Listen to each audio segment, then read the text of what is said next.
출발 업앤다운 시간입니다. 오늘장을 움직이고 있는 그 종목군들 찾아보고 전략을 세워보는 시간인데요. 유한타증권 박진 사장과 함께하겠습니다. 차장님 안녕하세요. 네, 안녕하세요. 네, 지금 양시장 모두 플러스권의 움직임 기록이 되고 있는 그 상황입니다.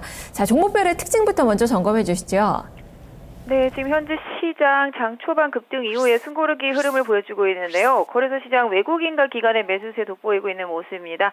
사모펀드 쪽에서의 매수가 금융투자와 함께 이어지고 있습니다만 연기금이 오랜만에 매도를 보여주고 있는 모습이고요. 코스닥 시장에서 외국인들의 매도세가 돋보이고 있는 모습입니다만 기관의 매수세가 이어지고 있습니다. 역시 투신권에서 코스닥 시장에 좀 강한 매수세 보여주고 있습니다. 시장 전체적으로 지수가 급등을 보일 때 특징은 여러분들 다 아시겠습니다만 시가총액 상위 종목군들의 힘을 보여주고 있는 모습입니다.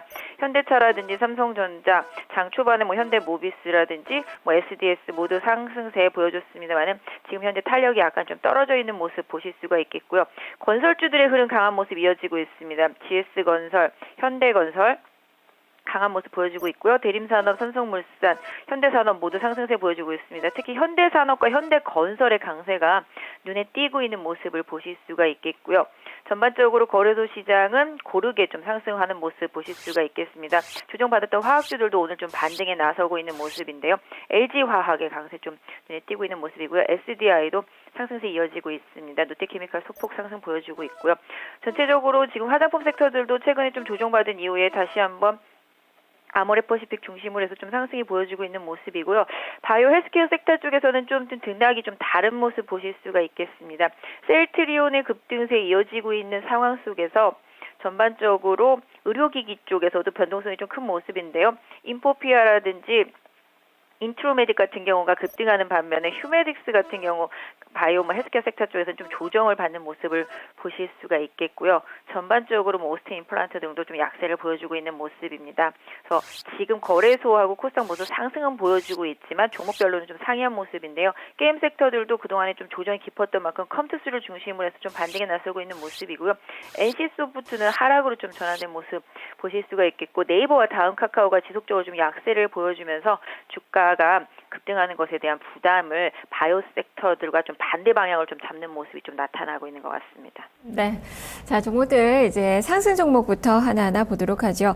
지금 대형주들 많은 종목군들이 좀 올라서고 있는데 그중에서 시세가 강하진 않지만 현대모비스 오늘 60일선, 21일선 다 뚫고 올려서는 그 모습이 나왔다가 지금 음봉으로 좀 바뀐 그 상황이에요. 자, 이 종목은 위쪽으로 좀 보기 좀 어려울까요? 네, 장 초반 상승 이후에 지금 선물이 조금 밀리고 있기 때문에 지수 관련 대형주들은 그 흐름을 그대로 따르고 있는 것 같습니다. 현대위아도 긍정적인 레포트가 나왔고 모비스도 아시다시피 현대차그룹에서의 지배구조상의 핵심이라고 볼 수 있겠는데요. 오히려 현대모비스 같은 경우 단기적인 흐름보다는 중장기적인 흐름을 보신다면 지난번에도 이미 바닥권에서 한번 말씀을 드렸습니다만은 오히려 좀 보유의 의미가 있을 것 같고요. 오히려 조정도 원하시는 분들한테는 좋은 기회가 되지 않을까 싶습니다.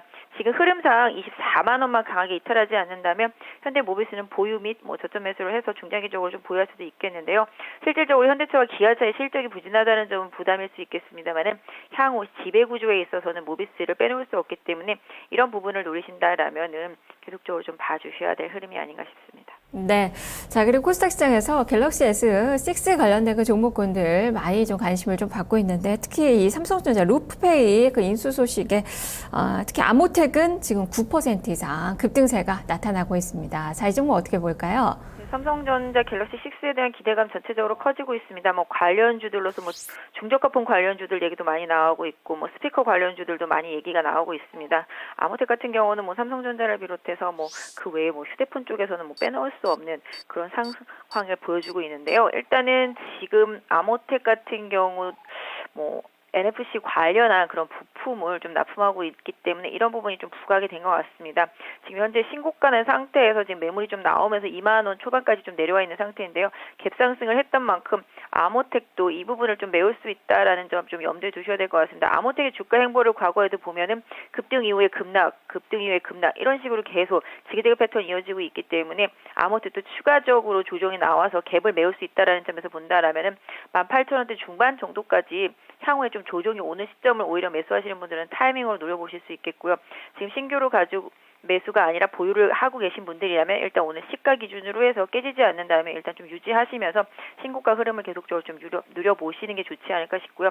다만 단기적으로 21,000원대 형성된 강한 저항대를 어떻게 다시 뚫느냐가 보유하신 분들이 추가적으로 가져가실 수 있는 기간에 답이 되지 않을까 싶은데요. 일단 단기적으로 급등한 만큼 매물을 오늘 좀 받고 있는 것은 어쩔 수 없는 상태이기 때문에 일단은 현 시가를 계속적으로 잘 유지하는지 보유하신 분들은 좀 참고하실 필요가 있겠습니다. 네. 자, 그리고 오늘 또 눈에 띄는 테마주가 바로 황사 관련된 그 종목이죠. 황사 경보 소식에 관련주들 움직이고 있는데 위닉스를 한번 볼까요? 네, 황사 관련주들도 뭐 흐름이 나는데요. 지금 뭐 아직 봄철 아직 안 왔는데도 벌써 이미 미세먼지 황사가 상당히 좀 심한 모습입니다. 저도 좀 목이 따가울 정도로 상당히 공기가 안 좋은 상황이기 때문에 이런 관련주들이 좀 움직이는데 공기청정기 관련주들 흐름 계속적으로 좀 보셔야 될 것 같습니다. 뭐 코엘 같은 경우는 뭐 지금 약한 모습이지만 위닉스가 가장 뭐 강하게 영향을 좀 받고 있고 최근에 주가도 상당히 좀 많이 올라온 상태인데요. 위닉스를 기준으로 해서 만약에 보유하신 분들이라면 약 한 18,000원 정도 계속적으로 좀 유지하는지 여부 좀 확인하셔야 될 것 같고요.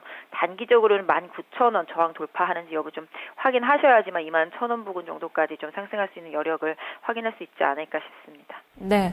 그리고 의료기기 쪽 괜찮은데요. 특히 인트로메딕이 지금 13%나 오르 14%대에 지금 급등이 나오고 있습니다. 장대 양봉을 좀 만들어내고 있는 그 구간인데요. 자, 이 종목 어떻게 볼까요?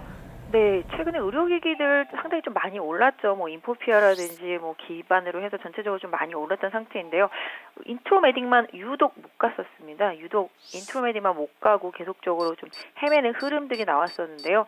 오늘 보면은 매수 창구에 KTB증권이 눈에 띄고 있습니다. 뭐 기관 매수세가 아닌가 보여지고 있는데요. 미래에셋도 좀 띄고 있어서 그런 모습으로 보여지고 있습니다. 단기간에 좀 많이 빠졌던 만큼 못 올랐던 만큼 상대적으로 좀 가격적인 메리트가 좀 부각이 되면서 그동안 가장 강력하게 저항으로 여겨졌던 저항대를 좀 강하게 돌파한 모습인데요. 항상 15,000원에 좀 저항대가 있었던 종목인데 오늘 참 강하게 뚫었습니다. 상한가에 안착하는지 여부는 좀 봐야 되겠습니다만은 일단 보유하신 분들이라면 15,000원 다시 깨지 않는다라면 일단 좀 유지하시고요. 단기적으로 16,000원에 좀 강한 저항대가 있습니다. 그래서 이 가격대 내일 뭐 비롯해서 이번 주에 돌파되는지 여부 좀 확인하실 필요가 있을 것 같은데요. 많이 좀 못 움직였던 만큼 박스권 흐름을 계속 움직였던 만큼 박스권 이번에 돌파되면은 16,000원대 혹시 돌파된다라면은 추세 흐름을 다시 한번 반전시킬 수 있기 때문에 보유하신 분들은 이 부분을 좀 참고하셨으면 좋겠습니다. 네. 자, 그러면 이제 또 하락하는 그 종목을 보도록 하겠습니다. 지금 대표적으로 오늘 특징적인 종목이 CJ 대한통운이에요. 급락세가 펼쳐지고 있는 그 상황인데요. 이 종목 가지고 계신 분들 어떻게 해야 될까요? 네, 뭐 CJ 대한통운 같은 경우 지금 주가가 좀 많이 변동성을 보여주고 있는데요. 이 부분 같은 경우 지금 급락 이후에 다시 아래 꼬리를 달고 강하게 올라오면서 지금 양봉이 나오고 있습니다. 그래서 이런 부분들 감안한다라면은 뭐 로지스틱스 인수에 실패했다라는 부분, 이 부분이 좀 부담으로 작용을 한 것 같은데요. 오히려 CJ 대한통운에 가는 길에는 뭐 크게 지금 현재 주가상으로 본다라면 뭐 그런 부분들이 악재로 작용될 수도 있겠습니다만은 오히려 이 종목을 뭐 매수를 노리시는 분들이라면은 이번을 또 기회를 삼아볼 수도 있지 않을까 싶습니다. 오늘 저점 175,000원이기 때문에 대한통운 보유하신 분들 이 가격 깨지지 않는다면 일단 유지하시는 게 맞을 것 같아요. 단기적으로 박스권 하단부에서 지금 저점 찍고 다시 올라왔기 때문에 이 가격 손절선사 두시고 신규 매수를 노리시는 분들이라면은 뭐 18만 원을 중심으로 해서 분할 매수를 한번 선택해 볼 수도 있지 않을까 싶고요. 향후에 반등 시에 20만 원 계속적으로 좀 저항이 된다라면은 뭐 단기적인 접근을 하신 분들이라면은 그 구간대에서 뭐 매도를 하시면 되겠습니다만은 중장기적으로 가져가시는 분들이라면은 오늘 저점을 기준으로 해서 이탈되지 않는다라면은 유지하시는 게 좀 맞지 않을까 싶고요. 기준점을 한 19만 원 정도에다가 두시고요. 19만 원대 강하게 좀 돌파한다라면은 주가의 방향성을 좀 더 긍정적으로 봐주시면 좋지 않을까 싶습니다. 네. 자, 그리고 지금 카지노 섹터의 종목군들이 좀 떨어지고 있는데요. 강원랜드도 한 2%, 파라다이스도 1% 이상의 마이너스권의 움직임이 나타나고 있습니다. 이쪽도 전략을 제시를 해주시죠. 네, 오히려 좀 춘절 지나고 나니까 관련주들이 많이 약합니다. 하나투어 같은 여행 관련주들도 좀 약세를 보여주고 있는 모습이고요. 뭐 파라다이스라든지 GKR 모두 약한 모습입니다. 파라다이스도 뭐 워낙 바닥이라서 뭐 더 사실 더 빠질 자리도 없는 것 같은데요. GKR도 뭐 올해 상대적으로 좀 덜 빠졌기 때문에 좀 하락세가 있는 것 같습니다. 카지노 관련주들 뭐 중국 관련 뭐 당국의 여러 가지 뭐 조사라든지 이런 부분들이 계속적으로 좀 부담이 되고 있기 때문에 단기간에 추세를 회복하기는 어렵겠습니다만은 가격적인 메리트는 계속적으로 좀 동반되고 있기 때문에 장기적인 관점에서 노리시는 분들이라면은 바닥이 확실히 좀 잡히는 것을 활용하시는 게 좋을 것 같은데요.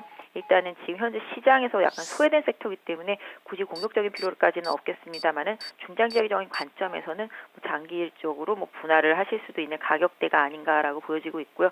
일단 단기적으로는 지난번 저점권을 계속적으로 좀 유지하는지 여부, 파라다이스 기준으로 보면 한 21,000원권 정도 되겠죠. 그래서 그런 정도를 계속적으로 좀 잘 유지해 주는지 좀 확인하시고 대응하시는 게 좋을 것 같습니다. 네, 알겠습니다. 말씀 잘 들었습니다. 네, 감사합니다. 네, 지금까지 유한타증권 박진수 차장과 함께 출발 업앤다운 살펴봤습니다.